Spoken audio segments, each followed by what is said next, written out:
मैं सहर खान और आप देख रहे हैं गोल्डन टाइम्स न्यूज। झबरेड़ा के भरतपुर गांव में डॉक्टर भीमराव अंबेडकर बहुउद्देशीय शिविर का इनेकाद किया गया, जिसमें बड़ी तादाद में इलाके के लोगों ने पहुंचकर अपनी शिकायतें और मसाइल अफसरान के सामने रखे। इस मौके पर दर्जाधिकारी राज्य मंत्री देशराज कर्णवाल ने कहा कि उत्तराखंड के मुख्यमंत्री पुष्कर सिंह धामी की जन कल्याणकारी स्कीमों का फायदा अब सीधे आम आदमी तक पहुंच रहा है। वहीं उन्होंने झबरेड़ा कला के एक दिन पहले हुए विवाद पर भी खुलकर अपनी बात रखी।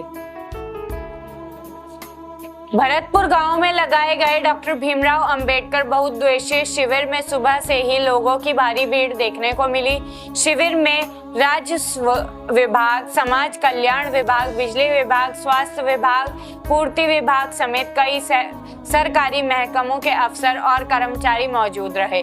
लोगों ने अपनी शिकायतें अफसरों के सामने रखी, जिसमें से ज्यादातर मसाइल का मौके पर ही निस्तारण कर दिया गया। इस दौरान राज्य मंत्री देशराज कर्णवाल ने मीडिया से बातचीत करते हुए कहा कि मुख्यमंत्री पुष्कर सिंह धामी की सरकार आम आदमी के मसाइल हल करने के लिए लगातार काम कर रही है। उन्होंने कहा कि सरकार की तमाम स्कीमें गांव-गांव तक पहुंच रही हैं और गरीब, मजलूम और जरूरतमंद लोगों को उसका सीधा फायदा मिल रहा है। राज्य मंत्री देशराज कर्णवाल ने झबरेड़ा कला में एक दिन पहले हुए विवाद का भी जिक्र किया। उन्होंने कहा कि पूरे मामले के पीछे आजाद समाज पार्टी के प्रदेश अध्यक्ष महक सिंह का हाथ है।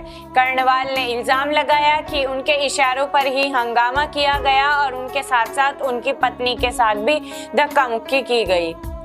उन्होंने कहा कि इस तरह की हरकत किसी भी कीमत पर बर्दाश्त नहीं करेंगे और मामले को लेकर कड़ी कार्रवाई की मांग की जाएगी।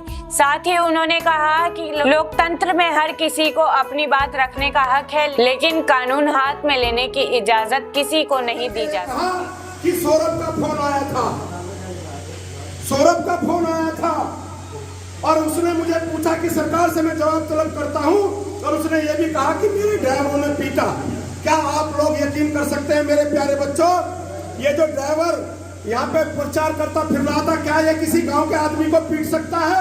ये सहारनपुर का रहने वाला है, हमारी बिरादरी का है, क्या पीट सकता है? नहीं पीट सकता।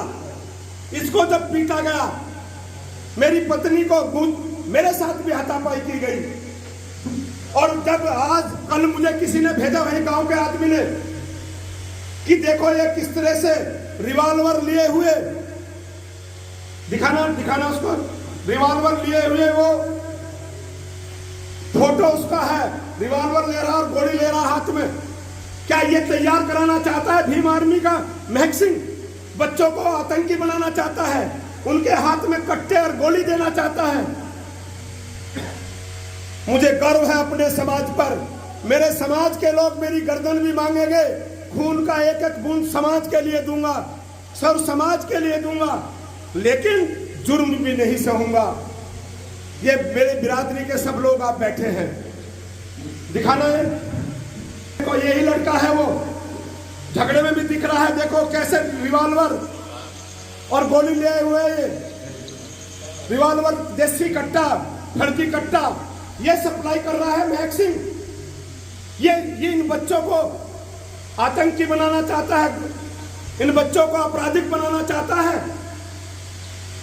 मैं भी तो हूं इस गांव में। मैं जो सामान्य सीट से चुनाव लड़ रहा था, सामान्य सीट से। शिविर में पहुंचे लोगों ने सरकार की इस पहल को सराहा और कहा कि गांव में तमाम विभागों के अफसरों के पहुंचने से उन्हें अपने मसाइल के हल के लिए दफ्तरों के चक्कर नहीं लगाने पड़े।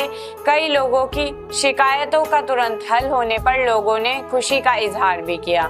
फिलहाल भरतपुर में लगाए गए इस बहुउद्देशीय शिविर में बड़ी तादाद में लोगों ने पहुंचकर अपनी समस्याएं रखी, जबकि राज्य मंत्री देशराज कर्णवाल के बयानों के बाद इलाके की सियासत भी गर्माती हुई नजर आ रही है।